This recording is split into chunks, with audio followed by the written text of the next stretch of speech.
Is it evening? No. Afternoon. What time is it? It's 1:16. Practice on really late. Back home is... What do you have to do as a defense to stop A&M's attack? Just do your assignment, really. You know, as at this point, I think the thing that's good for us is when we do everything right and we together and we playing fast and physical, that no one really can stop us. So just doing your assignment. How much has the defense improved since day one in camp? A lot. It's improved a lot since spring ball, actually. So you know, we just been reiterating the small things and doing it over and over and mastering the basics. So you know, when it comes to game time, we're all ready to go. Being from the neighboring state, are you going to have any folks come down to see you? Yeah, like half Louisiana's coming. Yeah, they're all coming. It's only like 6 hours away, so you know they'll all be there supporting you. Was A&M up there for you in the recruiting process? Yeah, they was. That was the tail end of my recruiting process. It was, shaky. It was because I was supposed to go there. You know, they was like one of my top contenders that I didn't tell nobody. So yeah, they were definitely up there. You got obviously a chance to go out and check out a game during the official visit process and all that. What was it like to see all that? I fell in love with it, honestly, but the biggest thing was, my parents wasn't there. So a young kid going to Texas for the first time and, not really understanding the gimmicks they have with recruiting with, oh, you're going to do this, you're going to be that, you're going to be the star of the team. So it was sketchy for me because I'm not the type of person to be just, so naive. So it was a good experience. I must say that's one of my best officials. He showed it a lot of love. I like the little Aggie ring thing after, But that doesn't matter, man. I'm here at UCLA, so. But is that going to help you maybe on Saturday, just knowing that you're familiar with it? No, it doesn't. It doesn't. It's over with. The recruiting process is over with. Once I signed my NLI, any team that I told them I was coming and I was lying to the other, that didn't matter because I'm here, So it really doesn't matter at this point. How much does it help you guys, since you guys basically have 3 weeks now to play football and you don't have to go to class? It's awesome. It's awesome. It gets us to, just focus on football and get our minds away from, from school a little bit. And I think it helps in the long run because once we're in football all day, once school starts, it's an easy process because, you're just picking up school. That's about the only thing. So it's not a hard adjustment. Well, at least it is, for me, it's not a hard adjustment. So, the previous years has always worked for me and it's a great system, a great setup. What are you able to do with that extra time that you wouldn't? Me, I do a lot of recovery, meet with the coaches, I study my playbook a lot, spend a lot of time with the guys, and eat. I know you've never been in a semester school, but do you think being on a quarter system and having that later school start helps you guys compared to maybe a semester school that has to start? I think by far, because I was talking to some of my friends at LSU and at some other schools that are on semester system, and they like it, but how they was explaining to me, I wouldn't like it, So like right now, we just get to focus on football. There's no going to class, rushing to go to class or anything like that. We have practice about 2 hours a day, and guys can just focus on football and focus on A&M, and for the next 2 or 3 games, it'll be that way. So, like I said, it helps us. If anything, it helps us that school starts later in the year. Who got the honor of simulating Miles Garrett today on defense?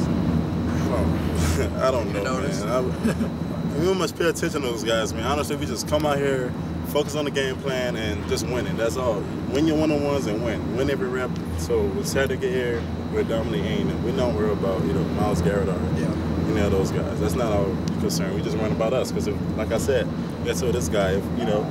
If we own our stuff, then nobody can stop us. And I really believe that. So no names need to be mentioned. Just do your job, and everything else will take care of itself. I don't know how much individually you go up against him one-on-one, but what do you think makes Connor so good at left tackle? Connor is really a guy that I think that Josh Rosen, if Josh Rosen would, couldn't speak, and just was a quarterback that just has a brain and could throw the ball, I would say that, Connor's that guy that you want at your blind side. The reason why I'm saying this is because Connor has great feet, he has great length and arms, he's smart, he's disciplined, and has very good height, and you can trust him. He's not about you know, him first or anything like that. You know, he do his assignment. He protects his quarterback, and he's a team player. And you know, that's one thing I've learned about the older guys since, you know, EK been here and Miles been here, and you know, some of the great guys that's been here in the past couple of years is that, you know, they were about, you know, the big picture, and that's, you know, doing what they have to do to take care of the overall pictures, which is the team. You know, and it's love after practice. Yeah, we go out and compete, and you know, I try to be kind of off the edge if I'm blitzing or something like that, but you know, we shake hands and give each other a big hug after practice. So I love his approach, and he's a great, you know, he's the guy that you want as your left tackle for a team. You and Isako have been alternating at middle linebacker all camp. Have you gotten any indication of who's going to start Saturday? No. Like I said, me and Isako, don't worry about that. Really don't. You know, like I said before, my biggest thing is to go out and give 100%. And I know if I'm doing my job right, and if he's doing his job right, we make it hard on the coaches to decide. But you know, at this point, you know, we trust that us two could get the job done. You know, because this is a team game. It's not tennis. You know, it's not me. I don't have a backup. Nah, I believe that, you know, whoever the start is, it really doesn't matter. You know, I just feel like we could play ball from start to finish, overtime, whatever it is. We could play 4 quarters of solid football and get this team a W, and that's the ultimate goal. So the competition is, like I said, competition. He do his part, I do my part, and just make it hard on the coaches to decide. Are you looking forward to a reunion with Mazzoni? A reunion? With Mazzoni?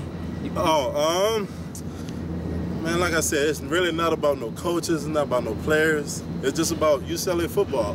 Yeah, does it help though that you know him? That you know what he does? Yeah, it does. Definitely. I'll be on film like, oh, he's gonna run this play right here, and sure enough, he runs that play that I picked. So, you know, that's part of the game. But he's not dumb. Like, you know, Coach Mazzoni is a pretty smart guy. He's not like, oh yeah, I've been there for a couple of years. Let's run this play that they've seen 1,000 times in practice. Nah, he has his little twist to it. So, you know, we have to be feasible and, you know, understand that as well. But just play ball, man. You know, like I said, if you know your assignment, then we can dominate it. Play at all-time high speed. When you look at the defense and what they did against the run during the summer. Whose defense? Your defense. Okay. You guys against the run. What do you like about what you've improved so far? The physicality, you know, the mindset as a team, though. You know, I feel like we've all grown in that area tremendously.